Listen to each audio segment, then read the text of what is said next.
What's up, Ravens fans? Welcome into a bye-week edition of Ravens Unscripted. I'm sure you're feeling pretty good after that statement win over the Seattle Seahawks. Some time to rest and reflect and get ready for a massive matchup with the New England Patriots. We got a fun couch here to go over some bye-week things, but also look back at where the team is. Garrett and Cliff, you know, of Ravens Media. Jeff Zrebiec back with us from The Athletic. Good to be with you guys. Let's start, as we always do, with 4 downs.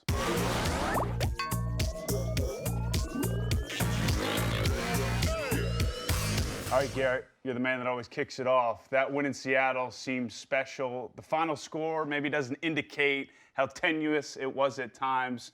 What are you thinking in the days since that one? Well, I think it's exactly what you said at the start. It was a statement win. I think a big question for this team was, can you do it on the road against a good team? You got to play Russell Wilson. Can the defense hold up? Those are all the questions. And can Lamar do it in a tough road atmosphere? And the Ravens answered all of those questions with that win. I think that this was kind of a saying to the rest of the NFL, this is a team that's going to be very competitive, not just in the AFC North, which I think they're going to win, but they're going to be competitive in the AFC, and they're going to be a real contender to try to get to the Super Bowl. I think this is a game that everyone should take notice of, what's happening with the Ravens right now. And I think it also has a kind of a galvanizing effect for the team to know that, hey, we're a really good group and we can win a lot of games. I look at it from a defensive standpoint, and we know this defense is much improved from the group that gave up 500 yards in back-to-back games, but we don't know how good they are. You're not going to find that out against the Bengals or against the Steelers with their third-string quarterback on the field. But when you go to Seattle, and one of the toughest places to win in the league, and you slow, and the defense almost outscored the Seahawks offense by themselves. When you do what you do against that kind of outfit, I think that's something that could really springboard you going forward. That says a lot about what they've done defensively. Yeah, I love Marlon Humphrey's statement after the game that, nobody thought we were going to win this game. I always think the Ravens are best in that role when they're not the darling. And really, as long as the Patriots and the Chiefs are around, I don't think the Ravens will really ever be the national darlings, this year. There's always a sexier team you could go with.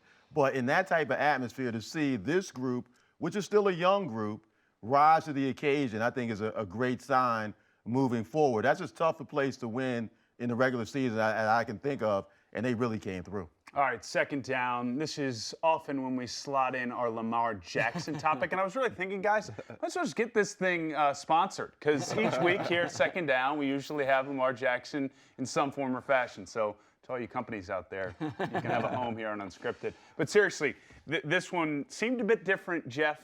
Not just because of the numbers, what he's doing on the ground. We know about his aggressiveness, his intensity. He seemed to ratchet that up probably to another level in this one. You saw at a point there late in the third quarter where it was almost like, and you've seen so many great athletes do it over the years, it's almost like he decided, we're not going to lose this game. It's going to be on my shoulders. And when you were the best quarterback on the field that day, and when you took over a close game in a tough environment, I mean, that says an awful lot about where Lamar Jackson is right now as a quarterback. I mean, he's 11-3 now in regular season as a starting quarterback. That's the bottom line, winning games.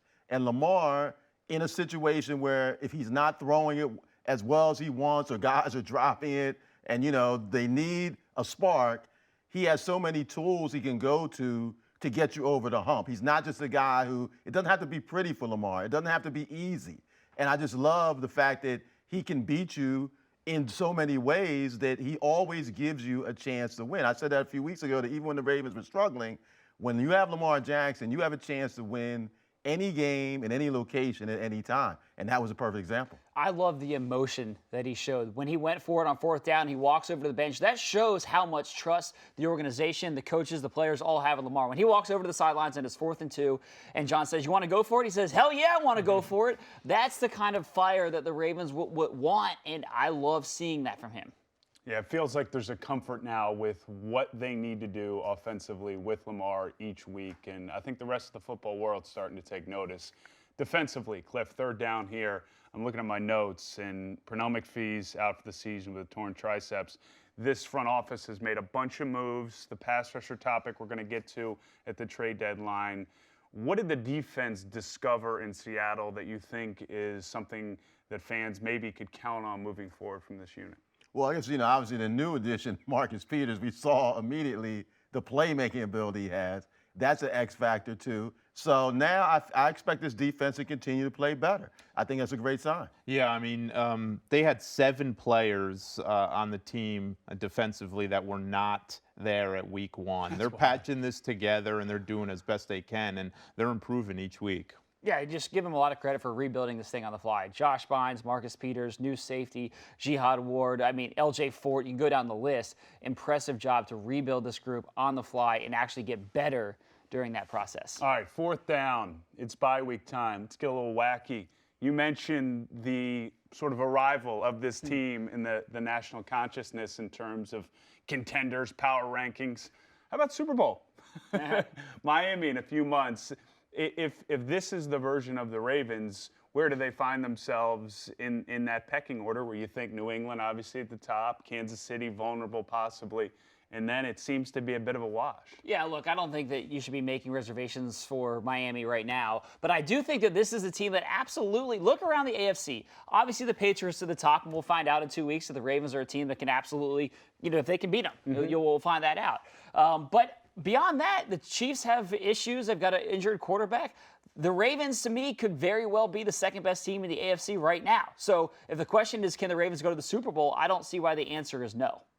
I still think it's early. I'm not one of those guys that likes to Early? It's only week 8. that likes to pronounce the Super Bowl contender this early. The Ravens are going to have so many tests ahead with their schedule. But I'll say this: they're already stamping themselves as the team in the AFC that no one's going to want to play down the stretch. They're one of the toughest teams to prepare for in the league with all they do defensively, and everybody knows the pedigree. We saw it again in Seattle. They will go anywhere, and they're not afraid, and they will be able to compete with really good teams on the road, and that plays in the playoffs. Yeah, I mean, clearly the way things have fallen now, they'll be disappointed and should be if they don't win the AFC North. So if you're talking at least hopefully a home playoff game, then if they could somehow get up into the 1 or 2 seeds for get a bye, to me that improves their chances more. And I don't see even the Patriots. I mean, they look great. We all know Brady and Belichick. We know who the favorite is. But you're talking about one game, and things can change a lot. The more chips the Ravens can give, if they can win the AFC North, get a home playoff game, I think there's enough parity now that, I wouldn't count the Ravens out of beating anybody at any time. Yeah, I disagree with Garrett. Why not get your tickets? Certain airlines, you're allowed to bank those points and use them down the road, so get on it early. Love it or hate it, coming up next.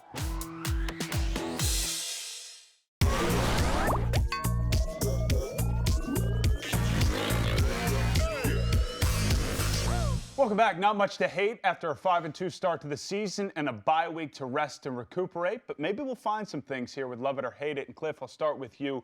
The aggressiveness that continues to be a theme this season for John Harbaugh, specific to the 4th and 2 call. Yeah, I love it. I think it would have been weird if you said you hate it. Yeah, I guess so, the way it worked out, right? But yeah, I think it helps them establish an identity that, it galvanizes the players. The players love it. John obviously loves it, so why not embrace it? They fully embraced it. And certainly, I think that was an interesting scenario, obviously, with Lamar talking the head coach into going for it. You don't always see that. But I do like the fact that when they decide to do it, they put the ball in Lamar's hands. Once they went back on the field, my gut was like, give the ball to Lamar. It really was. I didn't know how and in what form or fashion, but the way he was playing, he should be the guy to get it. And you saw what happens. When you have a weapon like that, I think that gives you an advantage going for it, too. I'll vouch for Cliff here. I was sitting next to him in the press box when the Ravens trotted the offense back out there, and he kept saying, keep the ball in Lamar's hands. Keep the ball in Lamar's hands. And obviously that's what they did. He scores a touchdown. I love it. And I'll also say this. If you're going to love it in this moment on 4th and 2 where you get the touchdown, in 3 weeks or whatever it is when you're playing another team and you go for it on 4th down, and if you don't get it, you got to be consistent in whether you like it or not. You can't love it in the moment post. Right. I like it if it works. Yeah. Well, of course, everyone likes it if it works. But you need to, and to Cliff's point, the Ravens have established an identity. They're going to be a team when they're playing really good teams, particularly on the road. They're going to be aggressive. They're going to go for it. They're going to have that mindset. And I really do like it. I have to come clean. I was on social media, on Twitter, watching the game, and when I saw Lamar Jackson running back on the field, I said, I do not like this. I would take the points. Did you post it? I absolutely posted it. We just flashed that tweet up So here. I'm not going to fool anybody. I absolutely posted it in a tight game late in the 3rd quarter. I would have opted to take the lead there, and and that's why John Harbaugh gets paid the big bucks, and I'm up in a nice warm press box on game days. Well, we appreciate your honesty in the moment, Jeff. All right, next topic. We mentioned a couple times already. It's the bye week, and I think you talk to players, they'll say anytime the bye week comes is a good time. But pretty much smack dab in the middle of the season, Jeff, and where this team is with some of their health concerns, is this the best time for this team to have a bye? I think it's ideal. Or love or hate that this is. Yeah, no, I love it. I think it's ideal for them. One, you had a long trip into Seattle. It's been a grueling stretch a little bit, and you played a physical game in kind of tough conditions. And you look at where they are on the roster. They've been incorporating some different guys. You've had a lot of guys banged up. This is a perfect time. Plus, you get to watch your opponent, play a division rival right ahead of you, and that always helps. I think this is a perfect time for them, and when they get back on the practice field, when you have Marquise Brown, Patrick Owasu, and Jimmy Smith hopefully back out there close to full strength, I think that'll prove it even more that this was the right time for it. I like it for two reasons. One, it's coming off a huge win, and so you have some time to feel good about that. But then on the flip side, you face the Patriots, so it's good to be able to have 2 weeks to prepare for the Patriots. Also, when they get back to work on Monday, there's not going to be any kind of relishing that Seattle win. That's going to be far gone because they know that the Patriots are coming to town, and they got to put all their focus into that. So I just want to make sure you're okay with love, right? Because you keep saying I like it. I love it. Yeah. All right. Okay. He's going to Napa, by the way, with his wife. Speaking of love. I love that, yeah. Cliff, what do you got here? Yeah, I love their entire schedule, to be honest with you. I think they caught a huge break when the schedule came out with this away home thing. So this is just another part of it in that what better time to play the Patriots when after a bye, at home on Sunday night, coming off a huge win. As you said, it's going to be no letdown. It's going to get guys focused immediately when they do return. And having this week off gives them time to heal. So it's almost like somebody in the league office must have a Ravens sticker under their shoulder, making this schedule up. To me, they have the best schedule that they've had in a long time, and this is just part of it. All right, last one here. The time off also gives a lot of time to ruminate on the idea of a trade. The trade deadline is October 29th. We've already seen moves been made. The Marcus Peters one became valuable out of the gate. Love or hate the idea, Garrett, of some more trade movement? And I know pass rusher has been a hot button issue. I love it. I think the Ravens are certainly going to look at pass rusher. Eric DeCosta has shown that he's willing to make moves and make changes and be aggressive. So I think that over the next couple of weeks before that trade deadline, he's going to be working the phones pretty hard and seeing what I don't think that they're going to mortgage the future. I wouldn't expect like a mega trade, but I do think that they will add another piece, and the trade will absolutely be part of that conversation. Yeah, I love it too, but I don't love the idea of being desperate. There seems to be this perception Ravens have to do something. No, you don't. You don't want to mortgage your future for a modest upgrade. They're improving. I think they do need pass rushing help, and I think if there's a guy out there, they need to go get him. But I would pump the brakes a little bit and saying their Super Bowl chances are dependent on who they get at the trade deadline. I think that's a little much. Yeah, we already love what they've done. I mean, Marcus Peters was a guy. I'm not thinking I'm seeing him in a Ravens uniform a couple of weeks ago. So, yeah, I love the fact that they'll continue to be aggressive, but I love the fact that, as you said, Jeff, they're not making moves that are just for the sake of doing it. So we'll see what they do, but I love the direction that they're going with their roster. How about this for a promo? Keep it to @Baltimore Ravens on Twitter for the latest news regarding the Ravens and any possible trades over the course of the bye week. More Unscripted coming up.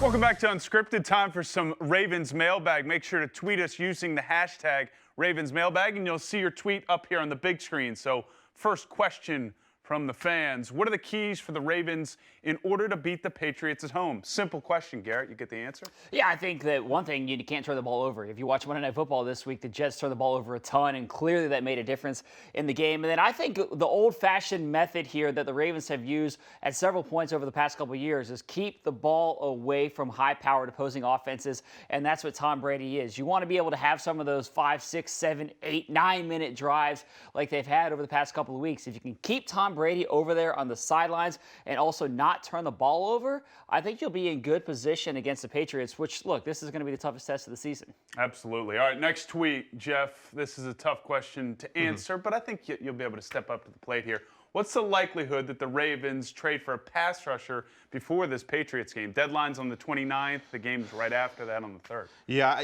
look, it's the missing piece right now on defense. They've done a great job patching it up. They need a guy that's going to disrupt the quarterback. And there's just only so many of those guys out there that are going to help you at this time of year. How high of a pick would you guys give up for a pass rusher? Look, if it's just a one-year solution, I'm not giving up much more than an early day 3 pick. But if you get a guy that you can come in and he could be an answer, because this is not just a present need, this is going to be a need in the future too. So if you can get an answer for a future, I would be willing to give up a day 1 or day 2 pick. Yeah, and I always look at it too. I mean, if this is a move that makes you a team that's deep in the playoffs, then what is that pick in day 1 going to be? If that's in the 20s, then maybe it's something looking into. Absolutely. All right, third one. This has got some some additions to it. If Lamar throws for 500 yards and runs for 200 yards against the Pats, Cliff, will the haters, as Amy Poehler is giving them the peace side, retire? Yeah, well, I think they should retire now. I mean, call your financial advisor, get your stuff together. I mean, Lamar, how can you not like what he's done? 2 things with him that I don't think are being talked about enough. He hasn't even played a full season yet as far as games played as a starter. I mean, really, he's almost a rookie getting NFL game experience-wise, and look at his trajectory. And he's only 22 years old.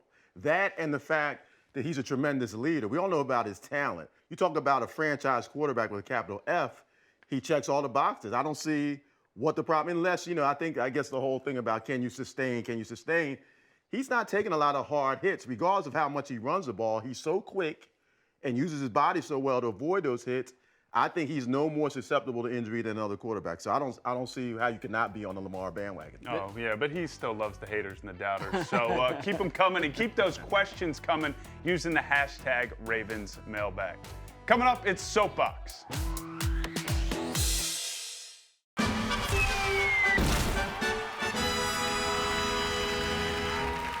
Welcome back. No better way to close out a bye-week edition of Ravens Unscripted than with Soapbox. These guys have 7 weeks of material to help build and form a 30-second opinion and take that center stage. So first up, one Cliff Brown, my man. All right. What do we got for us? It's 30 seconds on the bell here. So 3, 2, and 1. When the Ravens gave up 500 yards in back-to-back games, their defense clearly needed some fixing. Enter Josh Bynes, who went from the street to the starting lineup. Enter L.J. Ford, who's become one of the most dependable inside linebackers. Enter Chuck Clark, who has really stepped in well for Tony Jefferson, suffering a season-ending injury. And then enter, of course, Brandon Carr, who, to me, is a guy who's just an unsung hero. The Ravens have plenty of unsung heroes on defense. Even though Lamar Jackson's getting the headlines, it's those guys, to me, that have really helped this turnaround. Ooh, Cliff, hitting the post, as we call it. Well done, sir. And look, we've touched on it. He's right. I mean, what was the number you had? 7 There's 7 guys on the team heading into Seattle that were not there in week 1. And they're, with Pernell McPhee going out, Justin Bethel getting let go, there's going to be more. All right, nice warm-up. Star final drive. Take your most comfortable spot right in front of that lens. 3, 2, and 1. Well, and I look at this win for the Ravens. It reminds me a lot of that win last year in Los Angeles against the Chargers. Going into that game, the narrative was kind of the same. Yeah, the Ravens have beaten some teams. They're on a little bit of a roll, but can they do it in a tough atmosphere? Are they a legit contender? Well, last year they went out there and they won that game, and I thought it kind of galvanized them at the end of the season. 10 seconds. This year, I know it's much earlier in the season, but this game has a similar feeling where it answers a lot of those questions, and it proves to me and a lot of people around the league that the Ravens are legit. Well done, sir. And I think, it's a great point where that LA game happened last year was at such a point in the season where you almost didn't get to reap the benefit from what that win was. Sure. Look, I understand this it's different. That game was much later in the season, but I just mean the narrative around the team was the same, and I think it could have a similar effect in terms of everyone feeling like this team is a real contender. I say this with, love and respect. You're a print guy, man. Yeah. So you're ready for this. I know you've been thinking about it. We'll take it easy on you. I'll go outside my comfort zone a little bit. Just treat that lens like it's your loving wife and see what you got. 3, 2, and 1, sir. After every Ravens game, we exit talking about the superb athletic exploits of one Lamar Jackson. Did you see him juke that guy? Did you see that throw? Did you see that pass he just made? This week, we were talking about his leadership and his fire. That's all great stuff and deserving, but I think we're missing the boat a little bit here. I think we should be talking more about Lamar Jackson's football IQ and his feel for the game. And to illustrate what I'm talking about, go back to that 9-minute drive in the fourth quarter, 3, and that says 2, it all. And 1. Hell yes. Well done, sir. Sign him up, some TV network. I mean, look, we have our hopefully sponsored at some point segment in Lamar Jackson down number 2 each show, but I do think it's probably the best way to wrap up this show. Lamar's game in Seattle just is another check mark in what's a pretty impressive season. Yeah, I mean, he should be in the MVP conversation. I don't know that he's going to win it, but he should be in that conversation. He's proven that the Ravens made the right decision last year, and I think that if you were to go back and redraft the 2018 draft, it would look much different today. Yeah, he's been the best quarterback out of all the first-round draft picks right now. It's too early to make that determination, but there's a lot of people that would like a redo on that draft pick. No question. Yeah, I think Cliff said enough, as always. Guys, this was fun. Enjoy your little respite here. Safe travels to Napa. Garrett, don't drink all the wine. We'll be right back here next week to get ready for that game against the Patriots. Enjoy the weekend. Watch some football or just hang out. We'll see you back here next week.